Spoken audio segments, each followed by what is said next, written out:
नमस्कार।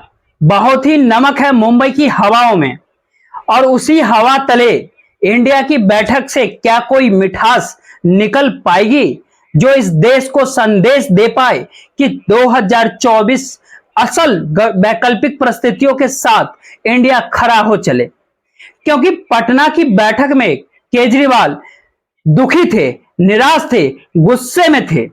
बेंगलोर की बैठक के बाद नीतीश कुमार गुस्से में थे, निकलकर चलकर पटना पहुंच गए।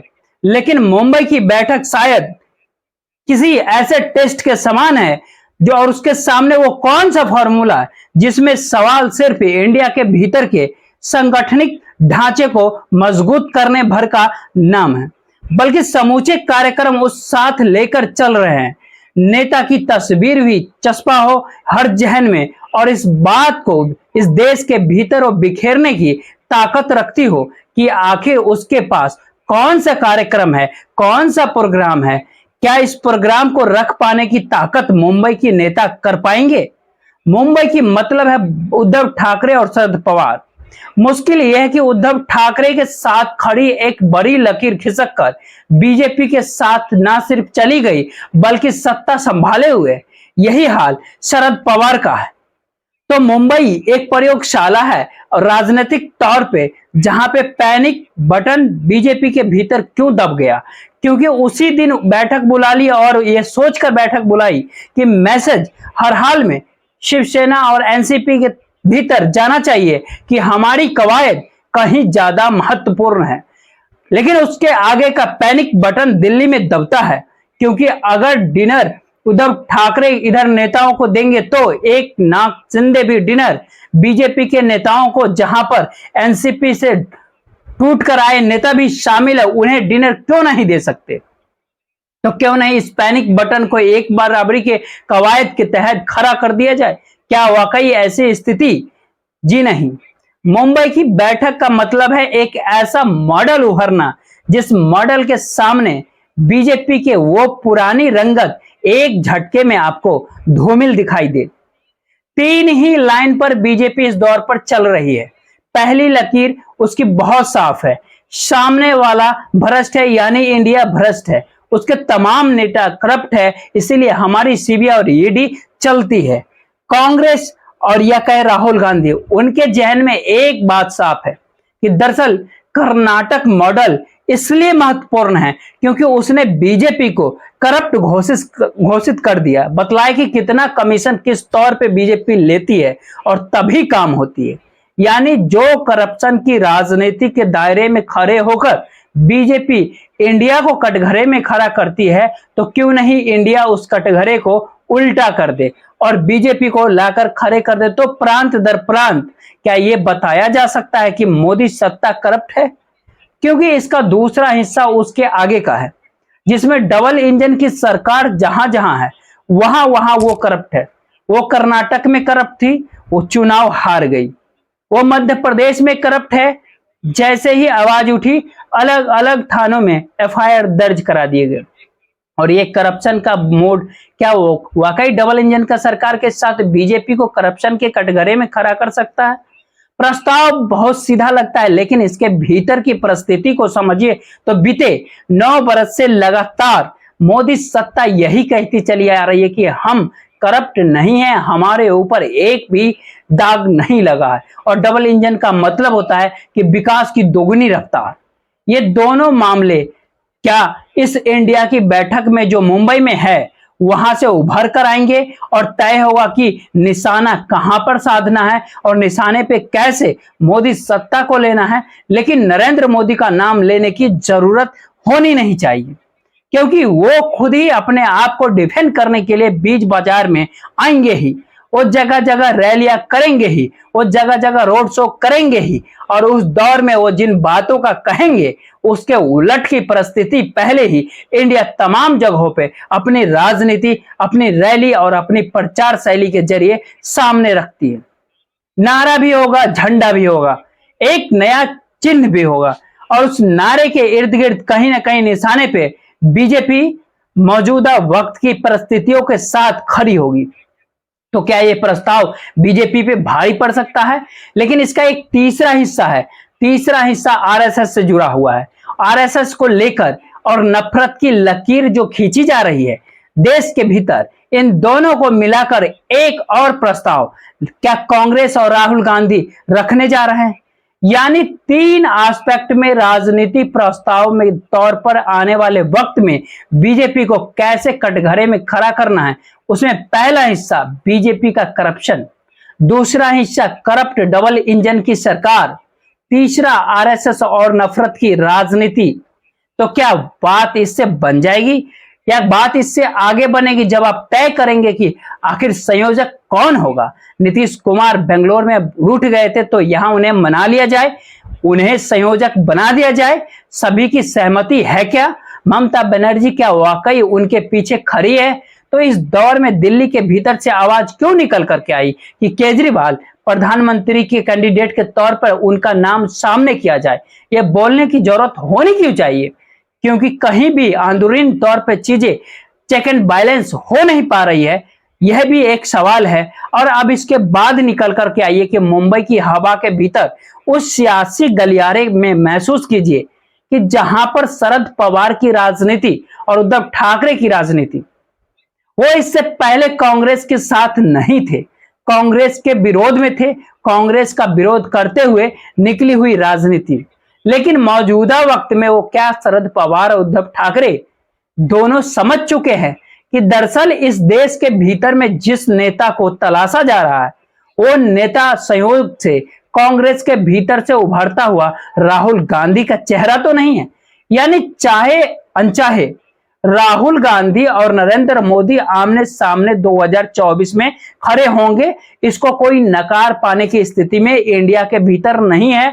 और बीजेपी के भीतर बार बार इस बात को लेकर के खिचड़ी उठ रही है कि अच्छा राहुल गांधी सामने होंगे तो कोई बात नहीं, कोई दूसरा ना खड़ा हो जाए, कहीं किसी दूसरे चेहरे के आश्रय राजनीति को नए तरीके से ढालना न पड़े। लेकिन सवाल है कि इसके साथ इंडिया के साथ जो तमाम राजनीतिक दल है उनकी पहचान छत्रक के तौर पे है और उनके आश्रय देश भर में वोट मिल नहीं पाता।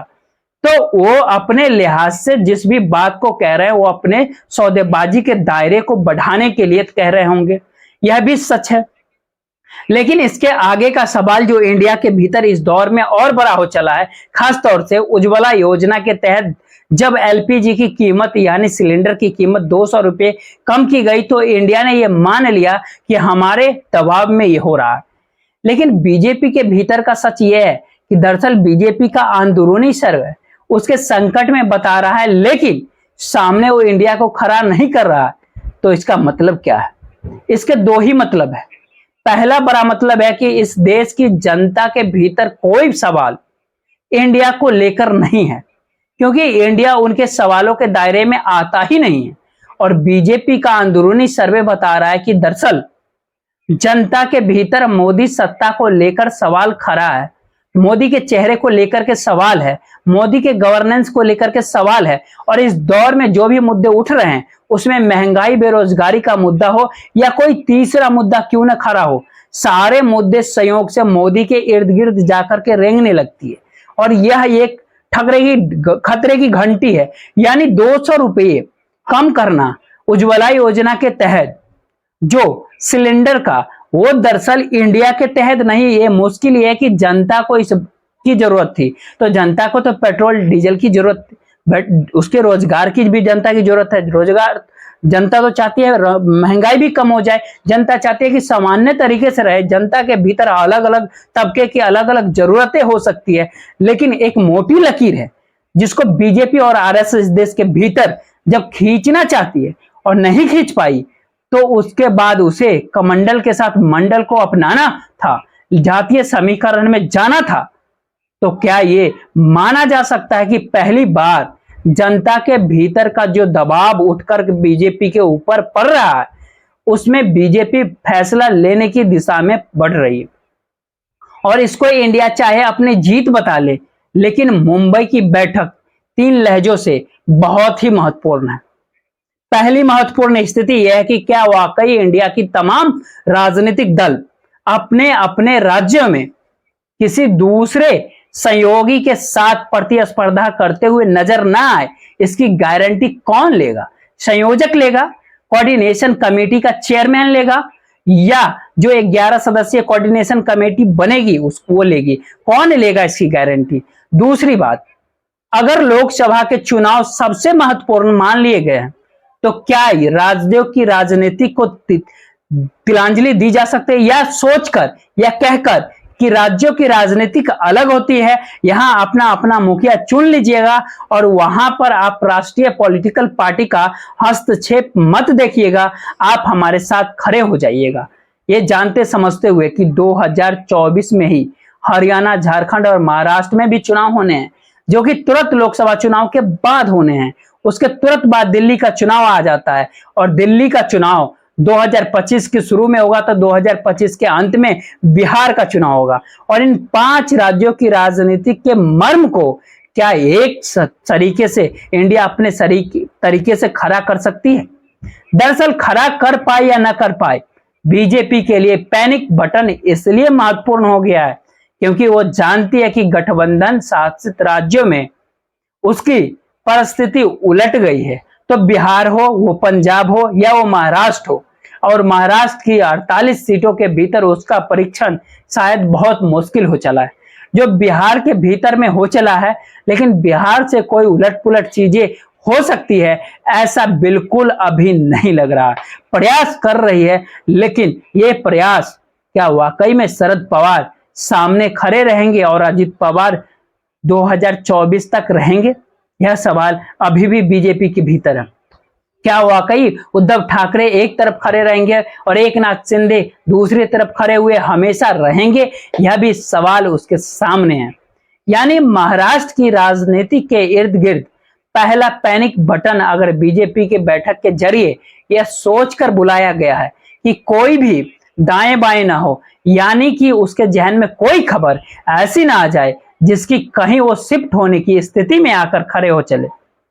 लेकिन दूसरी तरफ इंडिया के बैठक का मूल मंत्र ये न तो ममता बनर्जी के पास में है, न ही आपको शरद पवार और उद्धव ठाकरे से, न ही आपको केजरीवाल से, और न ही आपको अखिलेश यादव से मिलेगा। मिलना जो था वो मायावती से मिल सकता था, लेकिन मायावती ने जब खुले तौर पे ऐलान कर दिया हम अकेले चुनाव लड़ेंगे, तो इसका मैसेज एक ही होता है, हम अभी हवा को परख रहे हैं। जब प्रेस विज्ञप्ति जारी कर दी जाएगी कि हम लोकसभा का चुनाव अकेले लड़ेंगे, मैं आपकी तरफ ना इंडिया की तरफ ना एनडीए की तरफ से, तो इसका मतलब है कि आने वाले वक्त में मायावती कोई बड़ा निर्णय उन 4 राज्यों के चुनाव के परिणाम के बाद ले सकती है। यह एक संकेत और राजनीतिक धाराओं को पकड़ने की मिजाज की राजनीति पहली परख है। तो क्या वाकई इंडिया जिस बात का इंतजार कर रहा है उसमें अब ये 4 राज्यों का चुनाव महत्वपूर्ण हो गए हैं? तो उससे पहले कांग्रेस का जो नया प्रस्ताव निकल करके आने वाला उसका मैसेज एक ही है कि आपको पहली रणनीति चाहे अनचाहे इन 4 राज्यों के अनुकूल इंडिया जीत जाए, और संयोग से इन 4 राज्यों में इंडिया का कोई दूसरा सहयोगी बड़े प्लेयर के तौर पे नहीं है, सिर्फ कांग्रेस है। छत्तीसगढ़, मध्य प्रदेश, राजस्थान और तेलंगाना सिर्फ कांग्रेस है। यानी पहला राजनीतिक प्रयोग इन 4 राज्यों में इंडिया का ही होना है। जो चुनाव हो रहे हैं, जैसे उत्तर प्रदेश के भीतर जहां अखिलेश यादव प्रचार करने पहुंच गए और पूरे तमाम इंडिया ने उन्हें सपोर्ट कर दिया, सवाल वो नहीं है, सवाल लोकसभा का मिजाज राजनीतिक तौर पर कांग्रेस ही वो बिसात बिछा रही है क्या? क्योंकि कांग्रेस ने अपने तौर पे 4-5 बातें वो साफ करने वाली है, जो बहुत साफ तौर पे निकल करके बाहर आ रही है। पहला, हर किसी को पता है कि चुनाव जीतिएगा तो उससे बड़ी विचारधारा कुछ भी नहीं होती है, तो निशाने पे इन 4 राज्यों का चुनाव होना चाहिए। जैसे उसके बाद अगला कदम रखिएगा तो लोगों की जरूरतों से जुड़े हुए मुद्दों को तो उठाइए, लेकिन लोगों को भी उस मुद्दे के साथ खड़ा कीजिए जो बीजेपी के भीतर अब दर्द समाने लगा है। इसीलिए उसे लगता है कि अब आने वाले वक्त में पेट्रोल डीजल की कीमत भी कम करनी ही पड़ेगी। तीसरी परिस्थिति आती है, जैसे ही आप एक झटके में इस देश के लोगों को जरूरतों से जोड़ने का जिक्र करते हैं, वैसे ही राहत और रियायत का जिक्र करते हैं, और वहीं पे कर्नाटक का मॉडल का एक नया चेहरा जो हर महिलाओं को 2000 रुपए दे रहा है और जिसका आज बटन दबाकर उस चेक को उभारते हुए राहुल गांधी ने मैसूर में दिखा दिया। इसका मैसेज बहुत साफ है। क्या याद कीजिए 2019 में इस देश के जो बीपीएल जो गरीब थे उनको 6000 रुपये महीने देने का जिक्र कांग्रेस ने किया था, राहुल गांधी ने किया था, लेकिन सफलता नहीं मिली। लेकिन कर्नाटक में हर महिला को 2000 देना सफल हो गए। ठीक वैसे ही जैसे केजरीवाल ने पंजाब में हर महिला को 1000 रुपए देने का जिक्र कर दिया और इसके ठीक समानांतर हर बहन को जो रुपया देने का जिक्र जो राशन और जो सुविधाओं की पोटली राजस्थान में अपने तौर पे जो अशोक गहलोत खोल रहे हैं, ये सारी चीजें बतलाती है कि जनता को राहत रियायत उनके मुश्किल हालातों के मुद्दे और उन्हें साथ लेना ऐसे जैसे लगे कि पॉलिटिकल पार्टी के सरोकार उनके साथ हैं।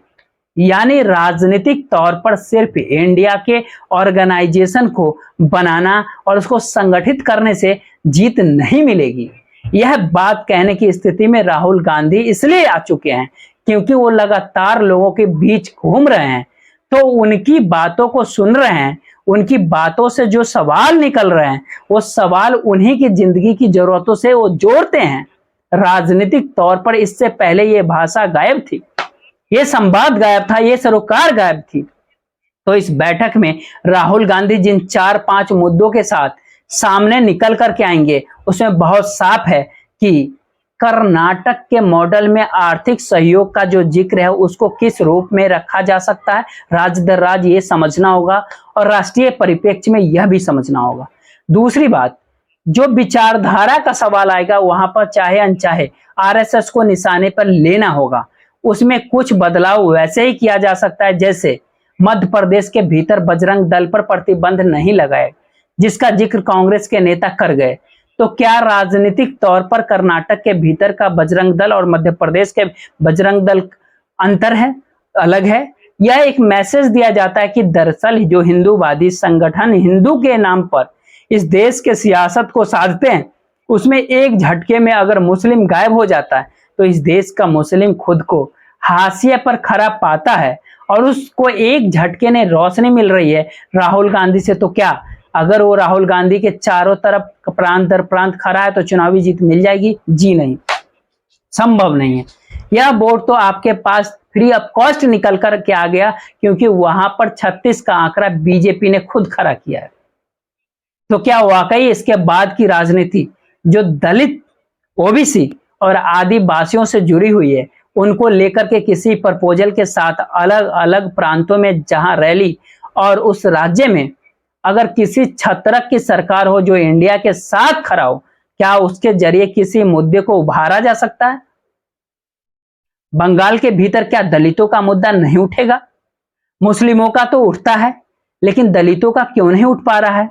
ये सवाल झारखंड के भीतर भी आ सकता है। आदिवासियों का मुद्दा तो है लेकिन वहां मुस्लिमों के मुद्दा क्यों नहीं उठ रहा है?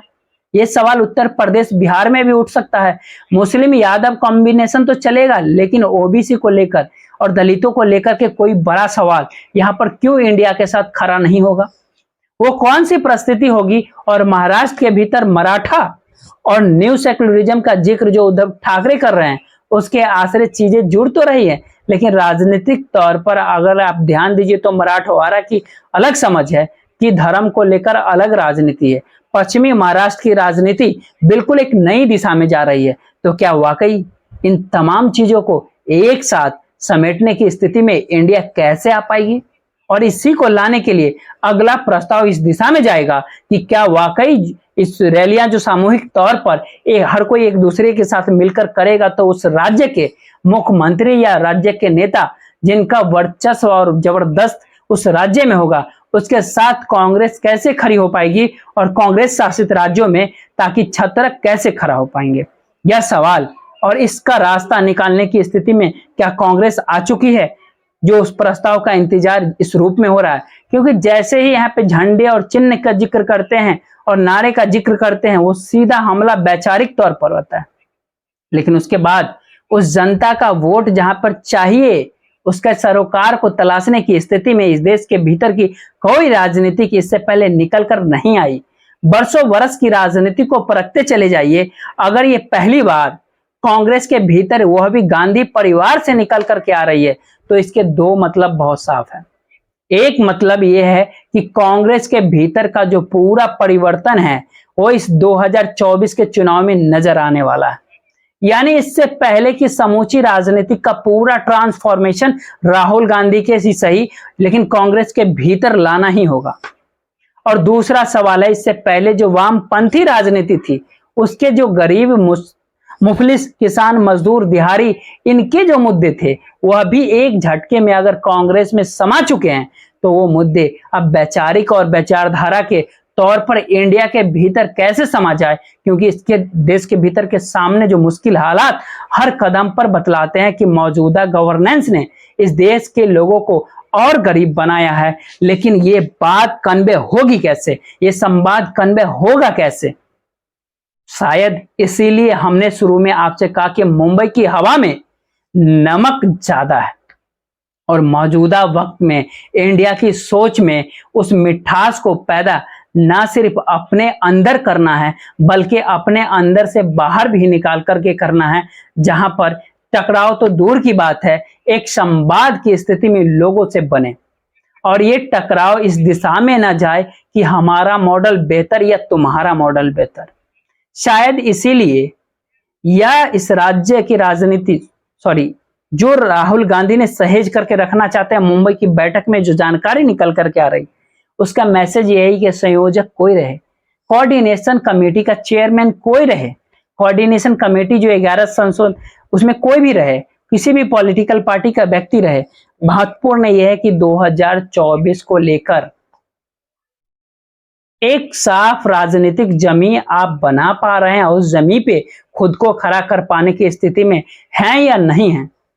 क्योंकि अगली भारत जोड़ो यात्रा जो निकलेगी, उस भारत जोड़ो यात्रा के जरिए राहुल गांधी का परसेप्शन तो बदलेगा, लेकिन वाकई कांग्रेस का परसेप्शन बदल जाएगा। कांग्रेस के दूसरे नेता भी उसी अनुकूल हो जाएंगे। अगर हो जाएंगे तो क्या वाकई उससे निकलकर इंडिया के दूसरे सहयोगी राजनीतिक दल भी उसमें समा जाएंगे या नहीं समा पाएंगे?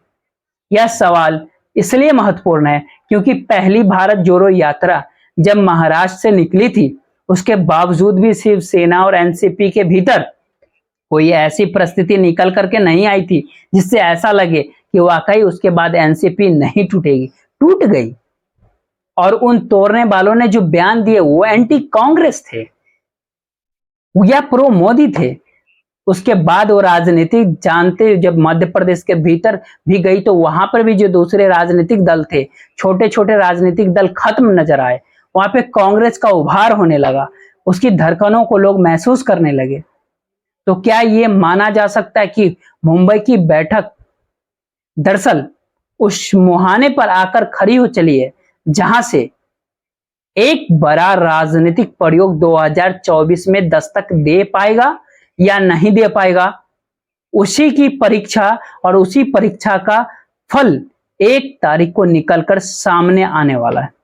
दरअसल यही सबसे बड़ी खड़ी इस देश की राजनीति को समझने वाले, राजनीति करने वाले और 2024 की सियासत के भीतर क्या होगा उसके समझने और जानने वालों के लिए यही महत्वपूर्ण है। यानी मुंबई की बैठक और उसका खरापन कैसी मिठास पैदा करेगा या नहीं करेगा, इंतजार हमें और आपको इसी का करना है। बहुत बहुत शुक्रिया। जय हिंद।